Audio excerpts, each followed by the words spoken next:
Hi again. Bayonetta 3 is going to be the ending of all endings. So our Cereza, I believe, is going to showcase her true potential, and that is what I'm going to be covering in this video.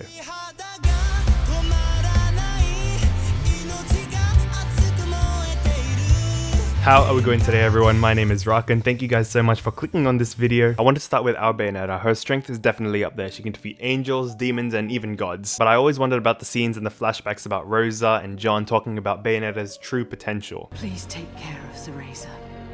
Our dear sweet child will awaken to her potential. She will awaken to the eyes of the world. Inherit. See? I swear that's gonna happen in Bayo 3. This is so anime.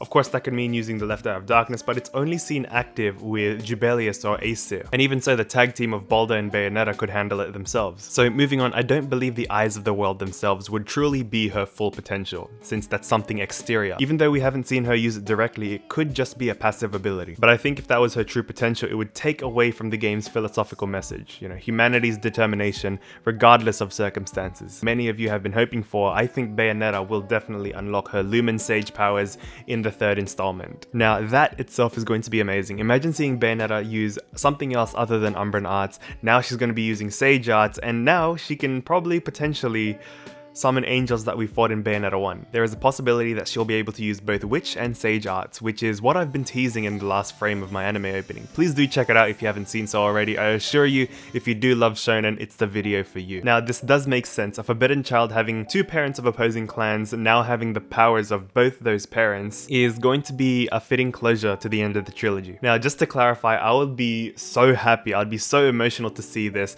Imagine seeing Lumen Witch Bayonetta fighting against the antagonist of Bayonetta 3. She's going to be living up to the vision that both her parents, especially Rosa, saw, and that solves the first game's mystery. Now, diverging a little bit away from the topic here, Bayonetta 3's ending could be Bayonetta partnering up with someone to defeat the main antagonist. Whether they use the eyes of the world or not, I think it'll be better if Bayonetta has one eye of the world and the other has an eye of the world as well to defeat the antagonist finally, and that finishes the Eyes of the World arc or the Eyes of the World saga. But I have to show the concept of the mutual understanding topic or the mutual understanding antic in shonen shows or in any series for that matter. It's a common antic in movies and series that the main protagonist will win against the antagonist, partnering up with someone that have a mutual understanding or they've set aside their differences to defeat the bigger threat. It's usually for the finale of a movie, a series, or a saga. Before, as a typical thing, it was the antagonist being defeated by the protagonist 1v1. It wasn't 2v1. It's still used today, definitely. I personally believe having your rival and yourself tag team to defeat the antagonist is a much more emotional feat to take. Now, a historic example of this is when the US made a deal with the Mafia to protect its ports and harbors in the mid-1900s. They did this with Atsushi and Akutagawa, Naruto and Sasuke, Deku and Bakugo, and heck, even Bayonetta and Balder in Bayonetta 2. If you have any other examples, please let me know in the comments below. To me, this is an epic way to showcase the final fight of Bayonetta 3 because they've done this for the previous two games. Now, there are a few candidates. The interesting ones I can speculate are Witch with Memories Cereza wielding the right eye and famed Witch Bayonetta wielding the left eye. That would be so awesome. Imagine seeing or hearing Cereza, the one that we raised in the first game, saying "Mummy" after 10 years. That would be so emotional, and it ends the way it started. Now, how can Bayonetta be able to wield the right eye? Well, I think she can master Lumen Sage arts by the time they reach the end of the game, and therefore the right eye will home to her and all that stuff, somehow. Again, remember these are fan-made and speculations, and I say somehow because Kamiya can fill in. It's really hard to give a definite answer on how. Now, here's a new blank slate. What if Witch with Memories Cereza would give famed Witch Bayonetta the left eye of the parallel universe? Because remember, there's no more Eyes of the World in our universe because Loki got rid of him. It will be so similar to Deku giving Bakugo the one for.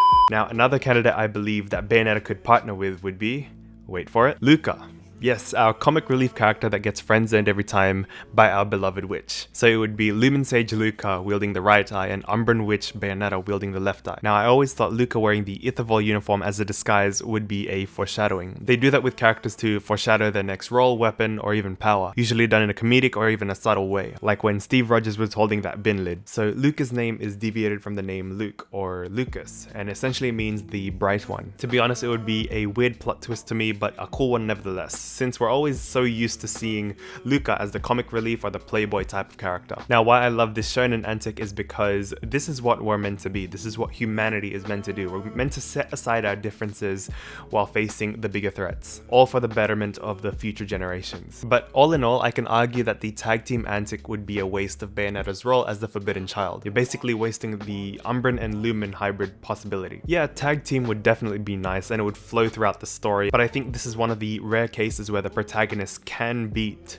the antagonist by herself, because it just feels as if it wouldn't be like we need her to defeat the antagonist by herself because it looks cool. It wouldn't just be that, it would be to satisfy her mother's vision 500 years ago. Also, I do believe that the prophecy coming is also another way to prevent a human from learning the Umbran or Lumen arts together, since that's going to be a huge threat. Of course, you're going to have all the Jubelius and all that stuff, but she may be too strong for the two clans to handle. This is where it gets so political, but what I'm trying to say is this star-crossed conceived child could just be both clans' legacy.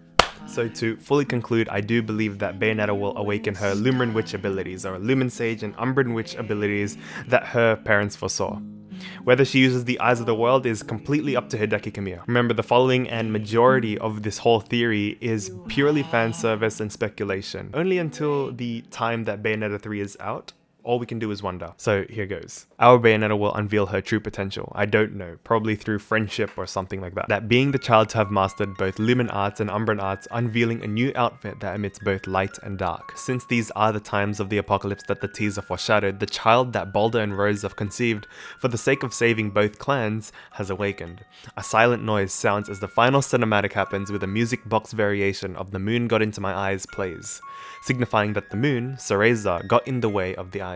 The final OST track for the cinematic will be Fly Me to the Moon, or Fly Me to the Moon music box, which I will be really sad because that signifies it's going to be the end of Bayonetta. Knock on wood, please not. A beautiful finish to how it began. But what do you think? Go right ahead and type your comment in. I'll be responding to every single one of them respectively. You might be featured on a comment of the day at the end of my videos. Also, don't forget to subscribe and turn on post notifications so you do not miss a single episode of our Bayonetta 3 theories. I'm Rakun, I'm restoring a knowledgeable universe, and bye for now.